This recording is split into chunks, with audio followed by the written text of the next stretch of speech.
So we're talking about short-term AEP. Okay, so just for people who don't know, short-term AEP here, what's the minimum stay for a child? Out here, typically it's anywhere from 10 to 30 days. 10 to 30 days, okay. Occasionally we will have less than that, Okay. but it's very special circumstances in that case. Typically it's 10 to 30. Okay, so let's dive right into curricular issues. Okay? When they come from short-term AEP, there are a million ways that this is done in the state of Texas. Sometimes teachers from the campus send the work like this. But there's all sorts of problems with that because when we're talking about a child who's out here for 30 days, this could just be busy work. This is very hard on the teacher, this kind of thing. Right. Describe how do you keep the student's curriculum going when they come to you? Well, first off, the scope and sequence in forethought, the year at a glance, and then each individual unit overviews are my saving grace. Because at least with that, I can know what they are supposed to be working on, and they even I even brought an example of one. It shows where you actually it tells you what the TEKS are and what the overall goal is, but then it also gives you suggested readings, which is very helpful for me. And so then that way I can at least somewhat keep them on task if I don't hear from a teacher. I do always try to contact the teacher, let them know I have their student, just so that they know who the English teacher is out here. And then if they have anything specific they want me to work on, I will make sure that they do that. Otherwise, I create my own lessons. Okay, so you're not expecting anything really being sent No. from that school. You're assuming that teacher is following the scope and sequence also. Yes. And you're going to pick the student up, even on a short-term 10-day student, you're going to pick it up right at that point, and you're going to continue at that point. Yes. Right. Okay, so your model of instruction then, are you doing instruction with them, or is this a self-paced type of thing? I'm sitting in a little carrel, or how do we do this? I do instruction. So it's a classroom. It's a classroom. For the most part, they're actually separated out by grade level, so I can teach the entire grade, despite the fact that they're from all different campuses. And so I teach every day. I make lesson plans for each grade level, which is probably the hardest part of my job, is the 6 to 8 different lesson plans every day. You teach what subject? I teach English, Okay. language arts, 6th through 12th grade. Okay. And so then when you get to the senior level, you've got seniors who are in English 4, they're in college prep, they're in creative writing. So then the lesson plans get a little bit more hard So to then do. how long, so let's say you're 6th graders. Let's say you have 7 6th graders. So how long would that class be each day? It's 55 minutes. Okay. Typically how I run my classroom, being an English teacher, I actually have them read for 15 minutes out of whatever reading book that they want to read out of.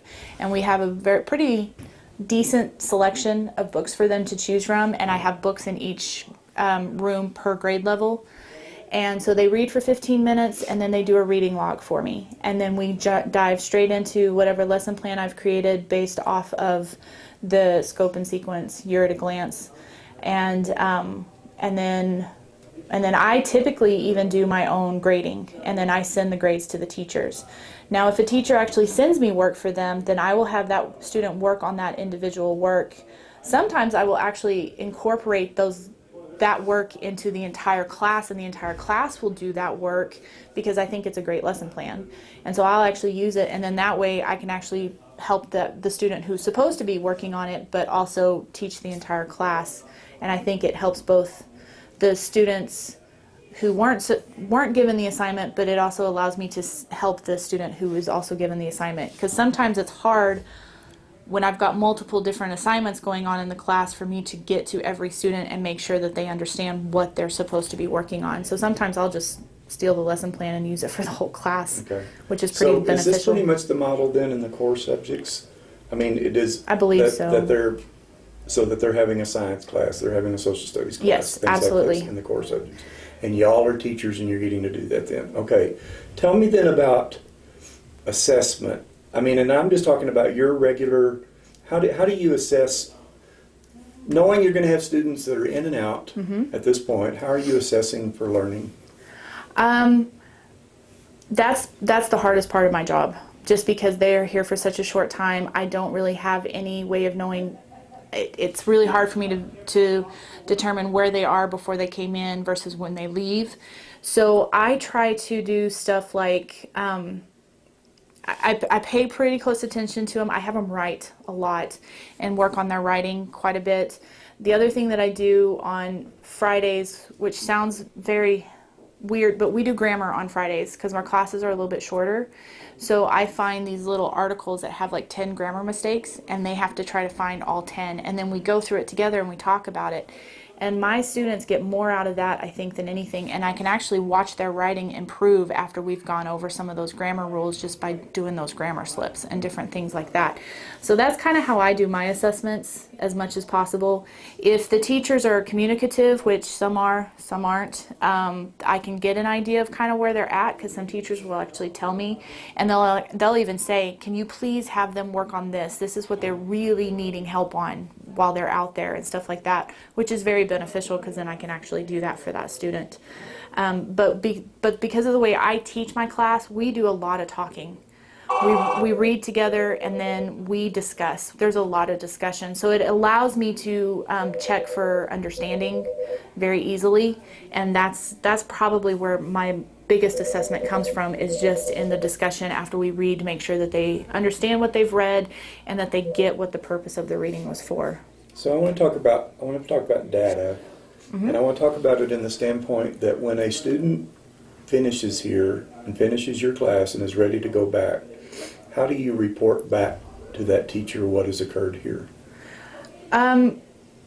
I don't with every teacher, in Okay. full honesty, Okay. just because some teachers, I send them an email and they never reply, so I have no form of communication with them. Let's take Really? let's take it from the standpoint of that you had a kid 30 days, so you obviously had some data based on grades, some testing results, and things like this. Is there something you fill out, or what? Oh, okay, I see what you're asking, sorry.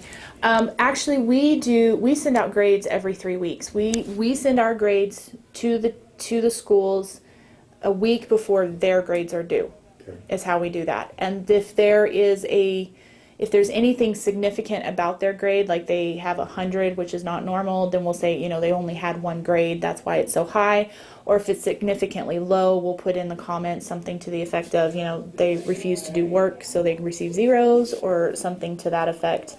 And then where the communication with the individual teachers comes in is sometimes the teachers, once they see their grade, they will actually then communicate with me and ask me, where did these grades come from? Can you tell me what was going on? And then at that point, I'll communicate a little bit further with that. But then I also have teachers who are great at communicating, and so I keep them informed. For example, just recently with my juniors, we were reading The Crucible, which most of the schools were doing at that same time. And I had one teacher who she sent me an assignment for one of her students that she said, this is what we're doing here if you want to do it. And I was like, actually, we've already done that. And it was writing a script, because The Crucible's a play, and so it was using that form, and they were doing that writing. And she's like, that's awesome, thank you so much, kind of deal. And then I asked her, I was like, do you want me to grade it, or do you want me to send it to you? She goes, you can grade it if you want, I completely trust you. So I went ahead and graded it, but he still at least was able to perform the project that they had been doing in school. So when he does go back, she knows that he at least got that completed before the end of that 6 weeks. Given that you're the only English teacher in your setting, right? How do you collaborate with anyone? I do actually collaborate with some of the English teachers. From the English teachers from other... Yeah, through email. A little bit here. Okay. That's a little bit harder to do just because our departments are so different Right. and the way we approach things. But we do a little bit of collaboration here. We actually have a really cool project that we're working on right now, where we're trying to collect writings from all of the students from all of the departments here in the program, and we're creating a book. And the theme is I Rise, because our mascot's a phoenix, and it's this idea of second chances and rising from our own ashes kind of concept. And so the students are allowed to do poetry, they can do a short story, they can write a rap, they can do whatever they want, and if they're happy with it, then we're putting it in a book and we're going to publish it. And so all the English teachers out here came together, and put this project together, and that's something that we're doing, which is really nice. But for the individual lessons and that kind of stuff, I do it more with the teachers through email, just with the teachers who do communicate, and they're like, this is what we're doing, if you want to do it. A lot of the teachers will actually share their Google Classroom with me, so I can see what they're doing with their students on Google Classroom when they use that. And that's really more where the collaboration comes from. I had one teacher who was saying that they were going to be working on works cited pages, and I found this really great thing on the internet that I was going to use, and so I sent it to her and I said, this is what I saw and I thought this looked really cool, and she's like, oh my gosh, we are so using this, I'm showing this to all the other English teachers, thank you. So there's that kind of stuff that goes on, which is nice. And given, okay, so you have maybe 55 minutes with sixth graders, and you find out that 2 or 3 of yours need some special intervention. Do you have any time built in that you could intervene with those students? Outside of even, well, I mean, within your 55 minutes, or is there any time outside of your 55 minutes that you can get with them? There is a little bit of time outside of my 55 minutes, but that's a little bit harder. One of the things that I do try to do is when when I set them out to do whatever their assignment is after we've gone through the lesson, I walk around, and then especially if I know if they have special needs of any kind, I go to them and say, So you're trying to do it within that 55 minutes, and just say, do you know what you're doing? Would you like any help? Do you need any ideas? And just do it quietly at the desk. I usually kneel down and talk to them, and that's kind of how I do that. Okay.